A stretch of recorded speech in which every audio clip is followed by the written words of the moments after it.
जय भीम, नमो बुद्धाय। आप देख रहे हैं बहुजनों का इतिहास। आज हम इस वीडियो के माध्यम से जानेंगे बुद्ध धर्म क्या है। एपिसोड 4।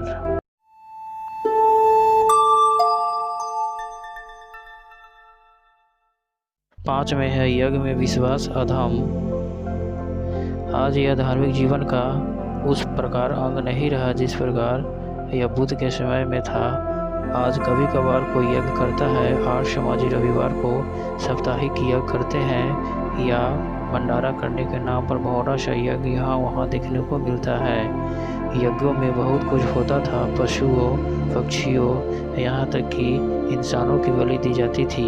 वृक्ष काटे जाते थे, घी अग्नि में डालकर जलाया जाता था आदि। बुद्ध और कुटदंत नामक ब्राह्मण का यज्ञ विषयक जो वार्तालाप हुआ किसी व्याख्या का मुहताज नहीं।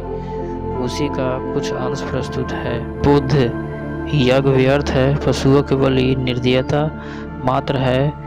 यज्ञ धर्म का कभी अंग हो ही नहीं सकता। यह कहना कि पशुओं प्राणियों की बलि देने से आदमी स्वर्ग जा सकता है, धर्म का निकृष्टतम रूप है।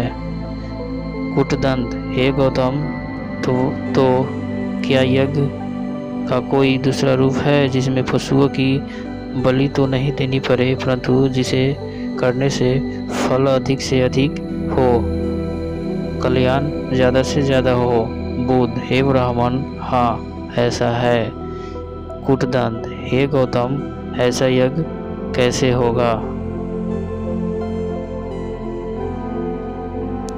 बुद्ध, हे ब्राह्मण, जब आदमी श्रद्धा युक्त होकर अर्थात सच्चे मन से एक में जीव हत्या करने से विरत रहने का संकल्प करता है। 2. चोरी से विरत रहने का संकल्प करता है। 3. कामाचार संबंधी मिथ्याचार से विरत रहने का संकल्प करता है। 4. झूठ से विरत रहने का संकल्प करता है तथा 5. सूरा, मेरय, मद आदि मादक द्रव्यों के सेवन से विरत रहने का संकल्प करता है।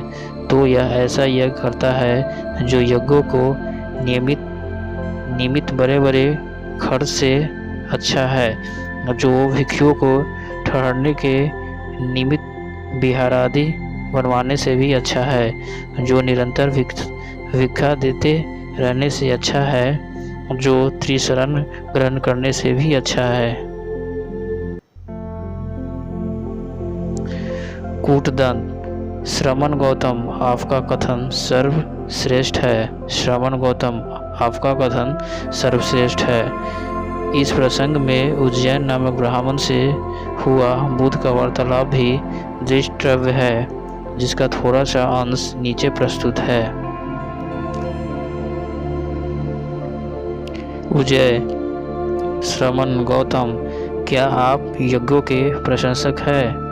बुद्ध, हे ब्राह्मण, जिस यज्ञ में गौ हत्या हो, बकरियां और भेड़ों की मारी जाए, मुर्गे मुर्गियां, सुअर मारी जाए और भी अनेक प्रकार के प्राणियों की हत्या हो, इस प्रकार के यज्ञ की, हे ब्राह्मण, मैं कैसे प्रशंसा कर सकता हूँ? यज्ञों में आग जलाकर उसमें घी व अन्य खाद्य पदार्थ स्वाहा किए जाते हैं। आज जबकि सर्वत्र पर्यावरण प्रदूषण को रोकने के प्रयत्न युद्ध स्तर पर हो रहे हैं, यज्ञों के नाम पर आग जलाना और धुआं फैलाना किसी भी तरह उचित नहीं ठहराया जा सकता। इसी प्रकार भारत सहित उड़ीसा के कालावंडी में कुछ समय पूर्व भूख से मौतें हुई थी। विश्व के अनेक देशों में खाद्य पदार्थों के अभाव में जब लोग मर रहे हो, तो यज्ञों में उन पदार्थों को धर्म के नाम पर नष्ट करना मानवीय दृष्टि से आपराधिक कृत्य ही माना जाएगा। यज्ञों की ऐसी अमानवीय भूमिका के मद्देनजर यज्ञ करना अधम ही माना जाएगा।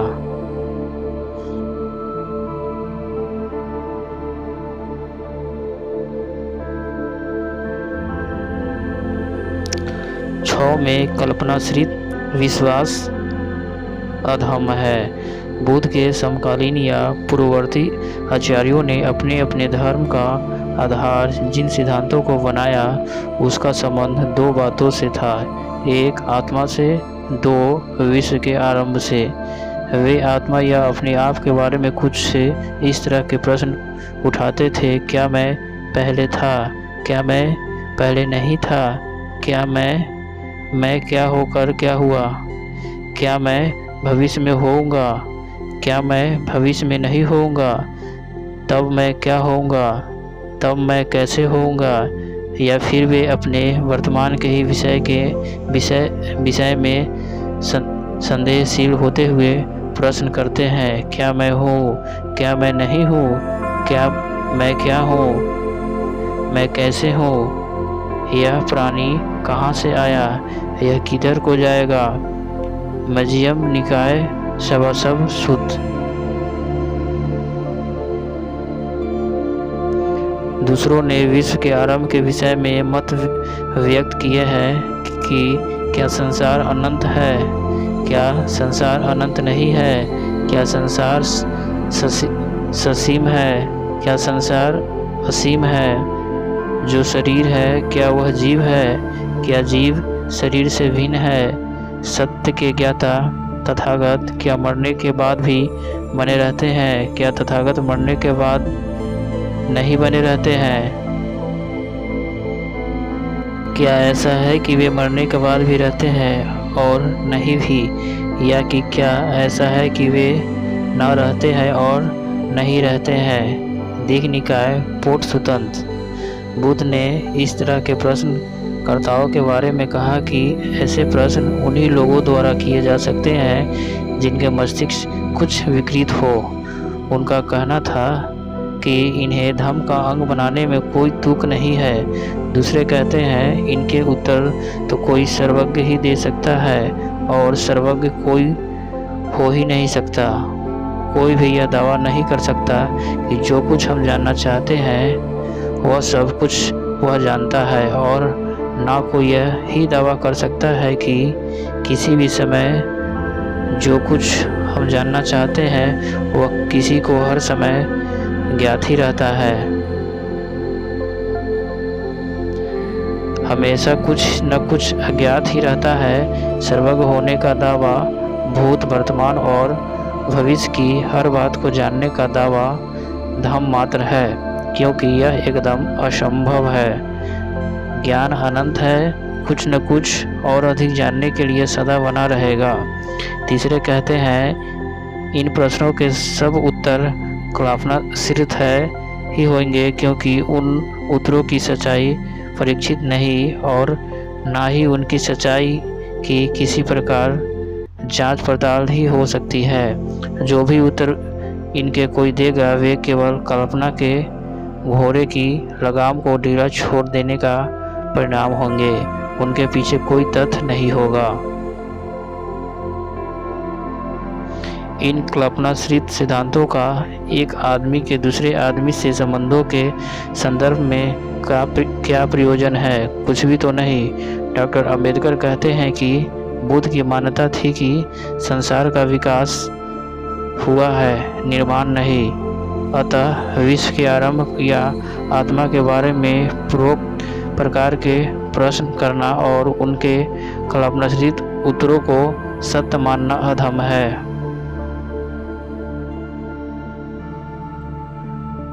सातवां है धर्म ग्रंथों का वाचन मात्र अधम है। बुद्ध कहते हैं कि चाहे कोई आदमी 1000 गाथाओं का वाचन करे, लेकिन यदि वह उन गाथाओं के अर्थ से अपरिचित है तो उसका वह पाठ करना किसी एक ऐसी गाथा के पाठ के समान भी नहीं जिसके अर्थ को जानकर मन शांत होता हो। बिना समझे हजारों शब्दों के उच्चारण का भी कोई अर्थ नहीं, लेकिन एक सत्य के सुनने, समझने और तदनुसार आचरण करने से निर्वाण की प्राप्ति हो जाती है।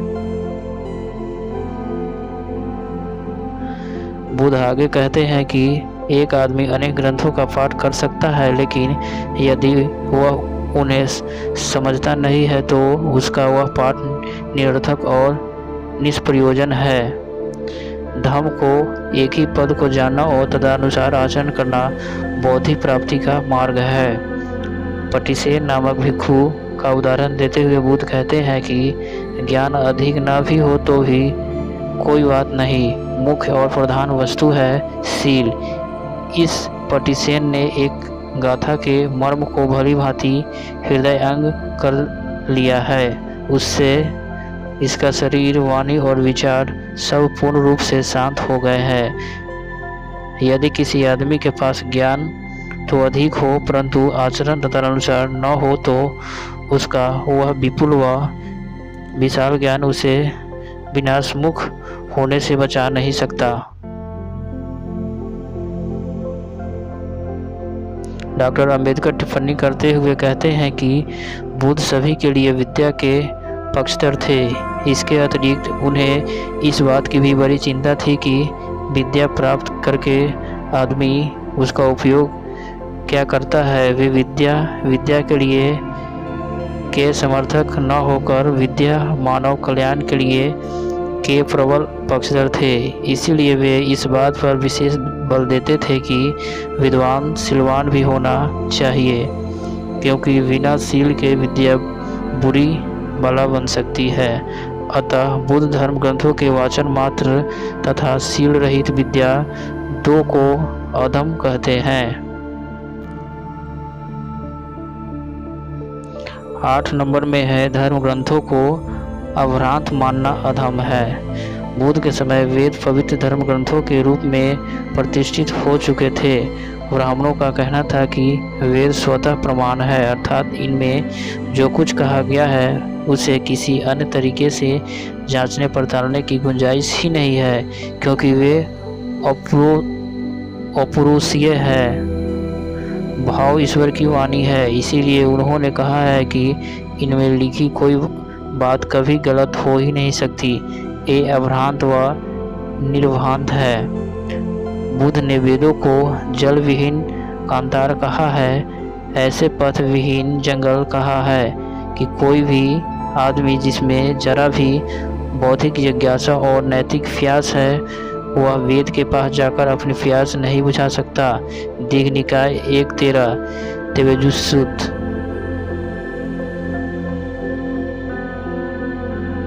वेदों के गलती की संभावना से परे होने का खंडन करते हुए जो कुछ बुद्ध ने कहा था वह प्रत्येक धर्मग्रंथ पर लागू हो सकता है। उन्होंने कहा था कि कोई भी ऐसी चीज़ हो ही नहीं सकती जो गलत होने की संभावना से सर्वथा परे हो।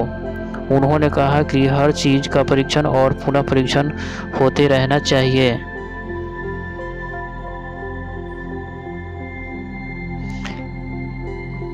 कलामों को दिए उपदेश में तथागत बुद्ध अपने दृष्टिकोण को बहुत विशद करते हुए कहा, हे कलामों, किसी बात को केवल इसीलिए मत मानो कि वह तुम्हारे सुनने में आई है, किसी बात को केवल इसीलिए मत मानो कि वह परंपरा से चली आई है, बाप दादा के ज़माने से चली आई है, किसी बात को इसीलिए मत मानो कि बहुत से लोग उसके समर्थक हैं, किसी बात को इसीलिए मत मानो कि वह धर्म ग्रंथों में लिखी हुई है, किसी बात को केवल इसीलिए मत मानो कि वह तर्कशास्त्र के अनुसार है, किसी बात को केवल इसीलिए मत मानो कि वह न्यायशास्त्र के अनुसार है, किसी बात को केवल इसीलिए मत मानो कि ऊपरी तौर पर वह मान प्रतीक होती है।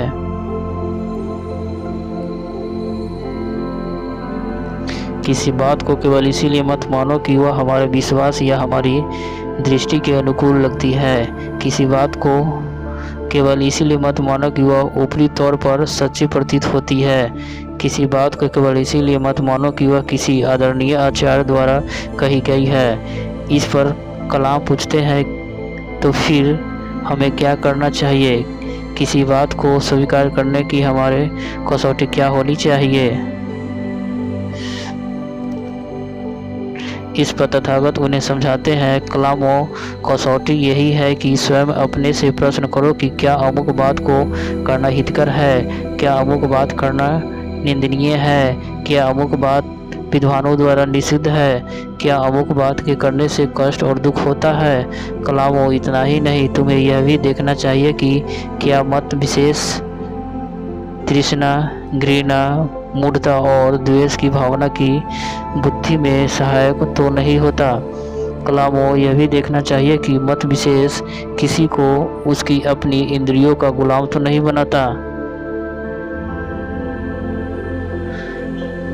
उसे हिंसा में प्रवृत्ति तो नहीं करता, उसे चोरी करने को प्रेरित तो नहीं करता, उसे काम भोग संबंधी मिथ्याचार में प्रवृत्त तो नहीं करता, उसे झूठ बोलने की उत्साहित तो नहीं करता और उसे दूसरों को जैसा ही करने की प्रेरणा देने में तो प्रवृत्त नहीं करता। अंत में तुम्हें यह भी देखना चाहिए कि यह दुख के लिए, यह आहित के लिए तो नहीं है।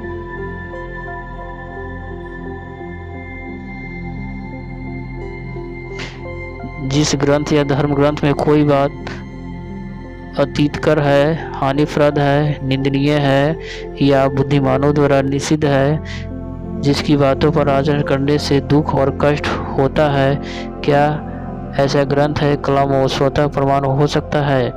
क्या उसे भ्रांति की संभावना से परे माना जा सकता है?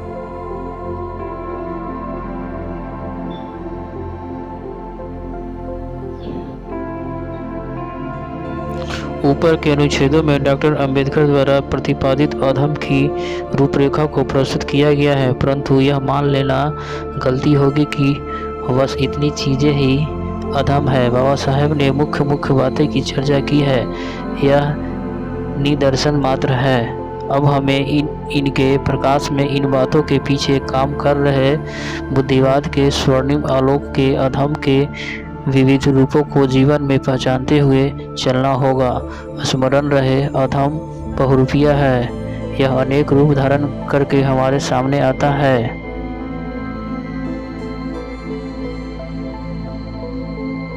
ग्रहों का व्यक्ति विशेष पर शुभ अशुभ प्रभाव मानना, शुभ या अशुभ दिन या मुहूर्त मानना, तीर्थ यात्रा करने में पुण्य समझना, भूतों प्रेतों में विश्वास करना, आत्मा से बातें करने की सत्य स्वीकार करना, किसी देवी देवता पीर फकीर आदि के कब्र आदि की मन्नत मानना, व्रत उपवास योग साधना समाधि हठ योग आदि में देवी शक्ति आदि मानना, पंडित पुजारी भिक्षु आदि को किसी देवी शक्ति के दलाल मानना, अगले पिछले जन्मों को मानना, उनके अनुसार व्यक्ति का भाग निर्धारित होने को मानना या किस्मत के पहले से लिखी हुई को मानना, ज्योतिष हस्तलेख जन्मपत्री अंक विद्या सामुद्रिक आदि को सत्य मानना, मानव में भेद समझना, जाति पाति को मानना और तदनुसार आचरण करना, छुआछूत मानना और उसे व्यवहार में लाना, यंत्र मंत्र टोने टोटके धागे तावीज आदि में अदृश्य शक्ति मानना, विशेष प्रकार की अंगूठी पहनना और उसमें जड़े विशेष किस्म के नागों पत्थरों को शुभदायक व अशुभ निवारण समझना, शुभ अशुभ शकुनों में विश्वास करना, आशीर्वाद या अभिशाप को प्रभावकारी शक्ति मानना, पूजा को सार्थक काम मानना, किसी विशेष जलाशय आदि में स्नान से पाप क्षय और पुण्य प्राप्ति मानना, किसी शब्द वाक्य आदि को तोते की तरह यांत्रिक रूप से रटने या जपने में निरंतर होना आदि सब अधम के ही विविध रूप है।